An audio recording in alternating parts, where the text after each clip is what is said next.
Bagi kita orang Katolik, iman itu bukan sesuatu yang imajinatif.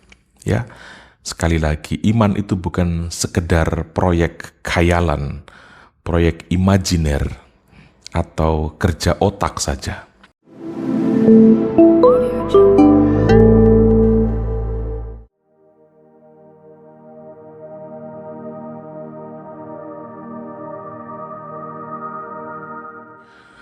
Saudara-saudariku yang terkasih, salam sejahtera bagi kita semua. Saya ingin kembali berbagi untuk Anda apa yang saya pikirkan seputar begitu banyak aktivitas kerohanian kita sebagai orang Katolik. Kita mengenal ada jalan salib, ada tanda salib, kita berlutut di gereja, lalu kita juga pada tahun ini, tahun 2025 ini kita bersiarah di tahun jubileum dengan melewati Porta Sancta, atau kita bersiarah ke Tanah Suci. Kita mengikuti upacara-upacara sakramen, misalnya sakramen tobat atau sakramen pengampunan dosa. Kita menandai diri dengan tanda salib ketika mendengarkan Injil dibacakan di kepala, di bibir, di dada. Kita berdiri di sekitar altar untuk mengikuti perayaan Ekaristi. Ada banyak praktek atau bentuk aktivitas kerohanian kita sebagai orang Katolik yang kerap kali menimbulkan pertanyaan di mata orang yang bukan Katolik, khususnya saudara-saudara kita yang menyebut diri Kristen tetapi tidak berada dalam persekutuan dengan kita sebagai gereja Katolik. Nah, saudara-saudari, bagi kita orang Katolik, iman itu bukan sesuatu yang imajinatif, ya. Sekali lagi, iman itu bukan sekedar proyek khayalan, proyek imajiner, atau kerja otak saja. Misalnya soal pengampunan dosa, iman akan pengampunan ilahi itu bukan sekedar imajinasi bahwa Allah itu mengampuni dosa kita. Iman akan pengampunan dari Allah itu sebuah pengalaman real, bukan sesuatu yang bersifat abstraksi atau imajinasi yang terjadi hanya dengan kita duduk di sebuah bangku dalam kamar lalu membayangkan Allah yang pasti mengampuni kita. Bukan seperti itu gaya iman kita orang Katolik. Ada aktivitas pernyataan tentang keberdosaan. Ada aktivitas berupa datang ke ruang pengakuan atau menghampiri seorang imam, mengucapkan dosa-dosa kita.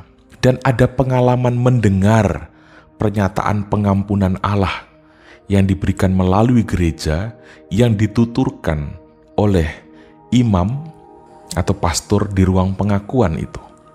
Dengan itu, saudaraku semua, iman perihal Allah yang mengampuni kita tidak lagi menjadi sekedar bayangan kita, sekedar menjadi imajinasi kita, tetapi sungguh menjadi sebuah pengalaman yang real, yang manusiawi.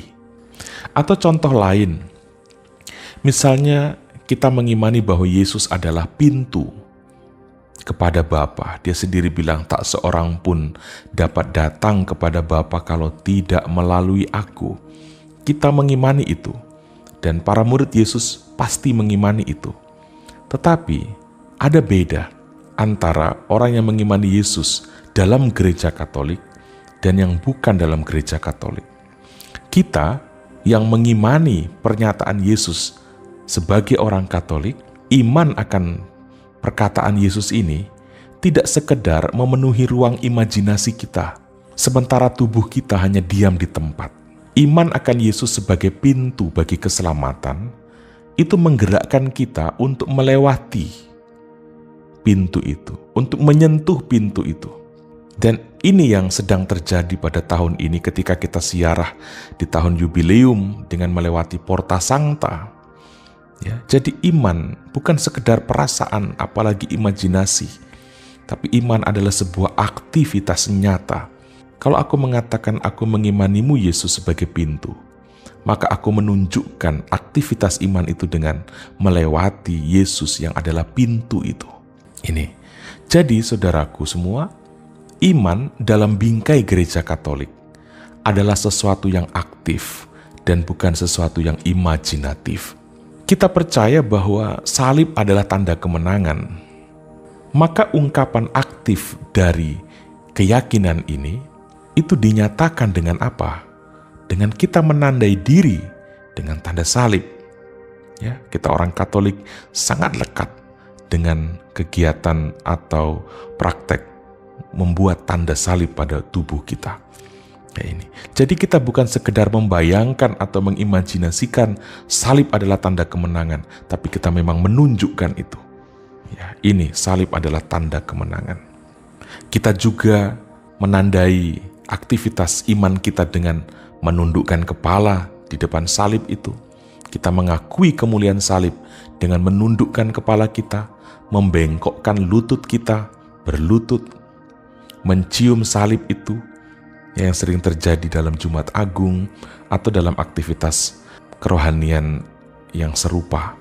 Nah, inilah ungkapan aktif dari keimanan kita sebagai orang Katolik. Kita percaya bahwa penyaliban Yesus itu membawa keselamatan pada kita. Dan saya percaya semua orang Kristen mengimani itu. Tetapi kejadian 2000 tahun yang lalu di Bukit Golgota itu tidak sekedar menjadi sekedar pengetahuan yang membangkitkan imajinasi dalam diri orang-orang Kristen, tetapi gereja Katolik dan kita pengikutnya, kita mengimani bahwa peristiwa itu yang terjadi satu kali untuk selama-lamanya itu tidak sekedar memenuhi ruang khayalan kita, tetapi harus menjadi sebuah pengalaman real kita. Keyakinan itulah yang membuat kita menghadiri Ekaristi. Keyakinan bahwa darah Kristus menebus kita, itu tidak bisa hanya kita yakini dengan duduk di kamar dan meletakkan kepala kita di tembok sambil tutup mata dan meyakini darah Kristus menyelamatkan kita. Kita mesti memiliki pengalaman akan penebusan itu. Ini konsep yang sangat berbeda, keyakinan dasar yang sangat berbeda. Ekaristi membuat kita mengalami kembali kehadiran penebusan itu. Peristiwa berdarah di Bukit Golgota kini dihadirkan dalam peristiwa roti dan anggur di atas altar. Dengan itu, peristiwa penebusan Kristus bukan sekedar imajinasi saja, tetapi kini menjadi pengalaman nyata di sini dan kini bagi kita.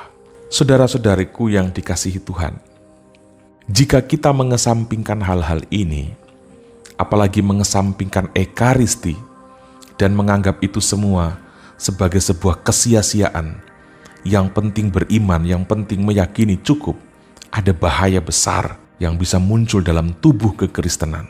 Kita akhirnya hanya akan mengandalkan imajinasi dalam beriman. Kalau kita menganggap praktek-praktek di dalam kekatolikan adalah sebuah kesia-siaan, maka sadarilah bahwa Anda hanya akan mengandalkan imajinasi untuk beriman. Problemnya adalah kemampuan berimajinasi itu kadang ditentukan oleh kualitas gizi dari orang tersebut. Kita mengandalkan penuturan dari sang pengkhotbah, penginjil, pewarta, untuk membantu kita mengimajinasikan hal-hal seputar iman kita. Kalau hanya mengandalkan penuturan itu, akibatnya apa? Iman seolah diserahkan kepada kebebasan pribadi untuk mengimajinasikannya. Nah, bahaya sekali kalau iman hanya diserahkan kepada imajinasi pribadi. Perpecahan demi perpecahan akan terus bermunculan.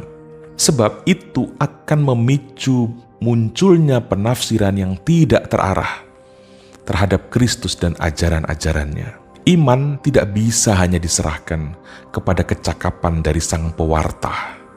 Sehebat-hebatnya sang pengkhotbah, ia bisa terjerumus dalam pewartaan yang bernuansa kepentingan diri, kepentingan kelompoknya. Ini tidak bisa dipungkiri. Penyesatan justru bisa muncul ketika iman kita serahkan sekedar pada bibir dan kemampuan intelektual dari sang pewarta, pengkhotbah, penginjil. Sedangkan ketika iman itu diletakkan di atas dasar Ekaristi, maka Ekaristi itu yang akan berbicara dari dirinya sendiri tanpa kepentingan apapun selain tentang Kristus. Sebab Ekaristi adalah diri Kristus itu sendiri. Tidak ada satu imam pun yang akan menerangkan Ekaristi ketika ia sedang merayakan Ekaristi. Tidak ada satu imam yang berbicara atas pengetahuannya, atas kesalehannya, atas kecerdasannya ketika ia merayakan Ekaristi. Ia tidak menambah, ia tidak mengurangi. Dan umat yang mengikuti Ekaristi sedang mengalami Yesus yang berkurban bagi dirinya. Umat yang sedang mengikuti Ekaristi bukan umat yang sedang mendengar pencerahan imam, tetapi umat yang sedang menyaksikan, mendengar, menghirup aroma, merasakan dan mengecap pengalaman penebusan itu. Dengan perayaan Ekaristi itu, kita tidak bersentuhan dengan imajinasi yang muncul dari ceramah yang berapi-api dari seorang pengkhotbah. Ekaristi bukan tentang khotbah. Lebih daripada itu, kita sedang mengalami Kristus lengkap dengan seluruh indera kita. Tidak ada perayaan yang melibatkan pengalaman langsung 5 indera kita dengan Kristus, seperti halnya Ekaristi. Maka saudara-saudari, bagi saya, lemahnya kekristenan terjadi ketika pengikut Kristus mengabaikan Ekaristi, menganggapnya sebelah mata, apalagi meninggalkan Ekaristi. Tidak ada kekristenan yang sejati yang muncul tanpa Ekaristi. Hanya Ekaristi yang membuat keimanan kita akan Yesus itu menjadi sempurna. Di luar itu yang terjadi hanya pengetahuan. Dan sadarilah bahwa tidak ada persatuan yang utuh yang bisa terjadi hanya dengan imajinasi. Tidak ada persatuan yang utuh yang terjadi hanya dengan imajinasi. Tidak ada persatuan utuh dengan Kristus yang bisa terjadi hanya dengan mendengarkan khotbah. Karena persatuan itu membutuhkan aktivitas nyata 5 indera kita. Tidak bisa disebut persatuan ketika 5 indera kita tidak terlibat seutuhnya semuanya. Dan bersyukurlah kita mendapati itu dalam gereja Katolik dan bukan dalam gereja yang lain. Ini yang saya pikir perlu untuk kita dalami dan perlu untuk kita mengerti supaya kita kemudian lebih paham dan kemudian juga lebih menikmati aktivitas-aktivitas kerohanian sebagai orang Katolik. Saudara-saudariku, Tuhan memberkati kita semua.